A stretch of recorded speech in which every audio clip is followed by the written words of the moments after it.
तो पहली बात तो यह है कि यहाँ पे तत्परता जरूरी थी, क्योंकि ट्रांजिशन फेज में आपको और ज्यादा सतर्क रहना चाहिए। दूसरी बात आप देखिए, ये भी दिखाता है कि ऐसे एलिमेंट हैं, क्योंकि चंद्रनाथ रथ की कोई वो पृष्ठभूमि नहीं है, एयरफोर्स प्रोफेशनल से रिटायर होकर शुभेंदु के साथ बिल्कुल अंडर द रेडार काम कर रहे थे। ऐसा भी नहीं कि उस एरिया में वो बहुत ज्यादा दिनों से रह रहे थे कि उनका कोई जमीनी विवाद हो, व्यक्तिगत विवाद हो, पारिवारिक विवाद हो।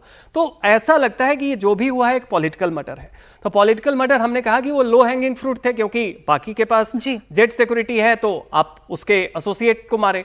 तो ये सबसे इसमें दुर्भाग्यपूर्ण बात क्या है कि जो हमें लग रहा था कि बंगाल का ट्रांजिशन सीपीएम से, कांग्रेस से, सीपीएम से, टीएमसी से बीजेपी, ऐसा ना हो कि पार्टी तो बदल जाए लेकिन तंत्र वही रहे। और तंत्र क्या है कि political terror as an instrument to intimidate the voter, उनको डराइए पॉलिटिकल टेरर से, और फिर उससे या तो उनको आप साइकोलॉजिकली डरा के रखिए कि वोट ना दे या आपको दे। वो कल्चर जो है जिसे हम मान रहे थे कि शायद इस बार टूटेगा। अब ये डरा कर क्या मैसेज करना चाह रहे हैं?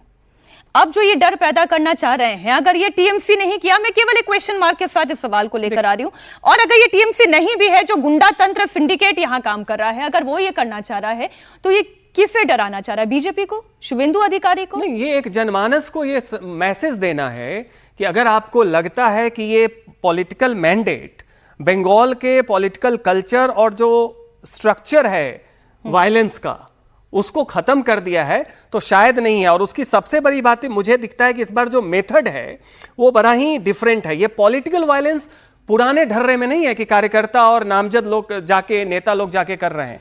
ये वायलेंस है जिसमें आप प्रोफेशनल्स को आप ढूंढते रहिए ना, इस तरह के प्रोफेशनल मर्डर्स में। जो अभी दत्ता जी बता रहे हैं कि बॉर्डर ऐसा तैर के आप पार चले जाएं, हो सकता है वो प्रोफेशनल मर्डर बांग्लादेश से आए हों, मर्डर करके पार करके बाहर चले गए, इधर भी हो।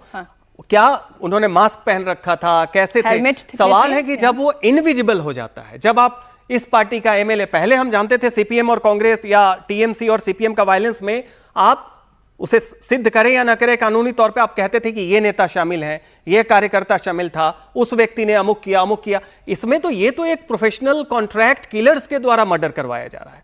तो मेथड बदला है लेकिन इसका मैसेज वही है। अभी तक हम लोग सब क्या डिबेट कर रहे हैं कि बंगाल में terror as an instrument of political method नहीं खत्म हुआ है। ये है, ये अपने आप में एक सक्सेस है। जो लोग चाहते हैं कि भले ही सत्ता बदल जाए, पार्टियां बदल जाए, अब इसमें पुलिस की लापरवाही निश्चित तौर पे, जब आप चुनाव के पहले इतने सतर्क थे तो ट्रांजिशन फेज में आपको सतर्कता बरतनी थी। शायद ज्यादा भरोसा कर लिया गया मैंडेट के ऊपर, इस बात पे कि प्रधानमंत्री ने कहा कि भय से भरोसा, बदला नहीं बदलाव, लेकिन उसको इंश्योर करने के लिए सिक्योरिटी का एक इंतजाम वैसे होना चाहिए था जो पहले था। कुछ क्योंकि चुनाव के बाद की जो तस्वीरें हमने देखी थी और फालता का हमने देखा कि चुनाव क्यों रद्द करने की स्थिति आई।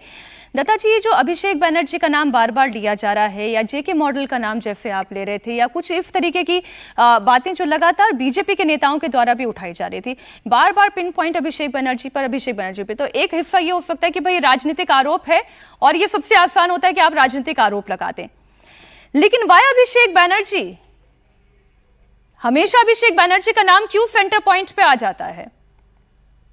इसलिए क्योंकि अभिषेक बनर्जी का खुद का बयानबाजी इस तरह का चीजें है जो वो कहीं ना कहीं पे आग में पाउडर डालने का काम करते हैं। उन्होंने तो खुद ही कहा था कि 4 तारीख के बाद रविंद्र संगीत पे डीजे बजाएंगे। अब डीजे बजाने का मतलब क्या होता है, और वो भी रविंद्र संगीत के साथ, ये समझ में आता है चीजें। उसके बाद फिर अमित शाह जी के लिए उनका क्या बयान था कि अगर बाप का बेटा है तो 4 तारीख के बाद 12 बजे के बाद दिल्ली में, कलकत्ता में मौजूद रहना।